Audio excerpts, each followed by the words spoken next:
நீங்க ஸ்லீப்பர் செல்லுன்னு நினைச்சா நினைச்சுக்கோங்க. வீட்டுக்குள்ள நான் வந்து இதெல்லாம் பண்ண விஷயங்கள் எல்லாம் மாத்தி வைக்கிறது, போட்டோஸ் எல்லாத்தையும் மாத்தி வைக்கிற அளவுக்கு பாக்குறதுக்கு அனுமதி இல்ல.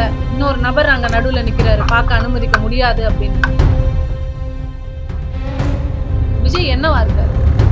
விஜய் நீங்க யாரு? பாடி கார்ட்ஸ் உங்களோட செக்யூரிட்டி.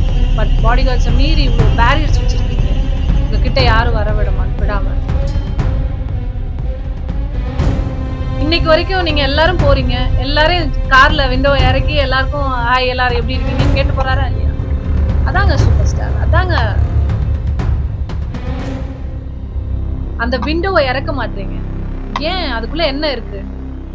எதுக்காக இந்த மர்ம வாழ்க்கை?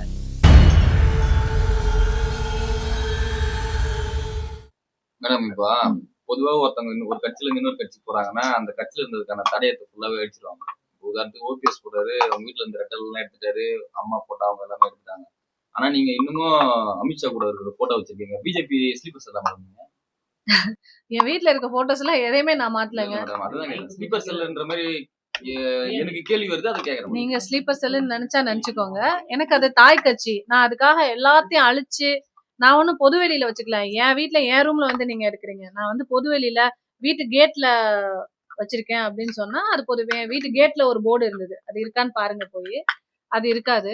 வீட்டுக்குள்ள நான் வந்து இதெல்லாம் பண்ண விஷயங்கள் எல்லாம் மாத்தி வைக்கிறது, போட்டோஸ் எல்லாத்தையும் மாத்தி வைக்கிற அளவுக்கு எனக்கு அது பெரிய அந்த அளவுக்கு இதை வச்சிருக்கனால நான் ஸ்லீப்பர் செல் ஆயிருவேன்னா ஆயிட்டு போறேன். அதை பத்தி ஐ டோன்ட் பாதர். அந்த மனைவி பிரச்சனையே கண்டுகொள்ளாம இருக்கக்கூடிய விஜய் நாளைக்கு தமிழ்நாட்டு பெண்களை பிரச்சனை ஏற்பட்டா கண்டுகொள்வாங்கன்னு நினைக்கிறீங்களா? இதே ஒரு பெரிய விஷயமா இருக்கு. அதனாலதான் அது ஒரு பெரிய விஷயமா நினைக்கிறேன் நான். இன்னைக்கு தன் மனைவி 25 வருஷம் வாழ்ந்து 2 பெண் பிள்ளைகளை பெற்ற மனைவிக்கே வந்து பாக்குறதுக்கு அனுமதி இல்ல. இன்னொரு நபர் அங்க நடுவுல நிக்கிறாரு. பார்க்க அனுமதிக்க முடியாது அப்படின்னு. அவங்க அம்மா அப்பா போய் பார்க்க முடியல. நடுவுல ஒரு நபர் நிக்கிறாரு. அந்த நபர் பேரை நான் தேவைப்பட்டா சொல்லுவேன்.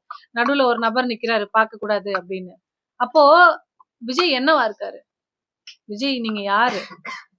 ஏன் உங்களுக்கு இவ்வளவு போர்வை? எதுக்காக இவ்வளவு இவ்வளவு ஒரு தடை, இவ்வளவு பேரியர்ஸ்? பாடி கார்ட்ஸ் உங்களோட செக்யூரிட்டிக்கு. பட் பாடி கார்ட்ஸை மீறி இவ்வளவு பேரியர்ஸ் வச்சிருக்கீங்களே. உங்ககிட்ட யாரும் வர விடாம. எதுக்காக இதெல்லாம்? ஓகே, இது வந்து பெரிய ஆக்டர்ஸ் எல்லாம் வந்து அந்த மாதிரி ஒரு சர்க்கிள் வச்சுப்பாங்க. கிட்ட யாரும் இது பண்ண விடாம மேனேஜர் இருப்பாங்க, பிஆர் இருப்பாங்க, இவங்கள மாதிரி இவங்கதான் அப்படின்னு இருக்கும். பட் ஃபேமிலி கூட க்ளோஸா இருப்பாங்க. ஃபேமிலி க்ளோஸா தான் இருக்கும். நீங்க சூப்பர் ஸ்டார் ரஜினிகாந்த் அவர்கள் எல்லாம் எடுத்துக்கோங்க. வெளியே வர்றதுக்கு அவ்வளவு ரெஸ்ட்ரிக்ஷன்ஸ் இருக்கு. அவரே வெளியே வந்தா இன்னைக்கு வரைக்கும் நீங்க எல்லாரும் போறீங்க. எல்லாரும் கார்ல விண்டோ இறக்கி எல்லாருக்கும் ஹாய் எல்லாரும் எப்படி இருக்கீங்கன்னு கேட்டு போறாரா இல்லையா? அதாங்க சூப்பர் ஸ்டார். அதாங்க ஒரு நடிகன் கிட்ட வந்து மக்கள் வேற எதுவுமே எதிர்பார்க்கல. நீங்க வந்து உங்க சொத்து பணத்தெல்லாம் எங்களுக்கு கொடுத்துட்டு போங்கன்னு கேட்கல மக்கள். உங்க மேல ஒரு ஃபேன் ஃபாலோவர்ஸா ஒரு ஃபேண்டம் இருக்கு அப்படின்னா எல்லாரும் எப்படி இருக்கீங்கன்னு அந்த அந்த ஹீரோ வந்து கையாடிட்டு போயிட்டாலோ அது வந்து அன்னைக்கு வந்து அந்த டே ஃபுல்லா இவங்களுக்கு ஹாப்பியா இருக்கும். நம்ம பார்த்து ரசிச்ச ஒருத்தர் நம்மளோட ஹீரோ சார் நம்மளுக்கு கையாடிட்டு போயிட்டாருன்னா அதை கூட நீங்க செய்ய மாட்டீங்க. அந்த விண்டோவை இறக்க மாட்டீங்க. ஏன்? அதுக்குள்ள என்ன இருக்கு? எதுக்காக இந்த மர்ம வாழ்க்கை? எதுக்காக இந்த போர்வை? இதுதான் என்னோட கேள்வி.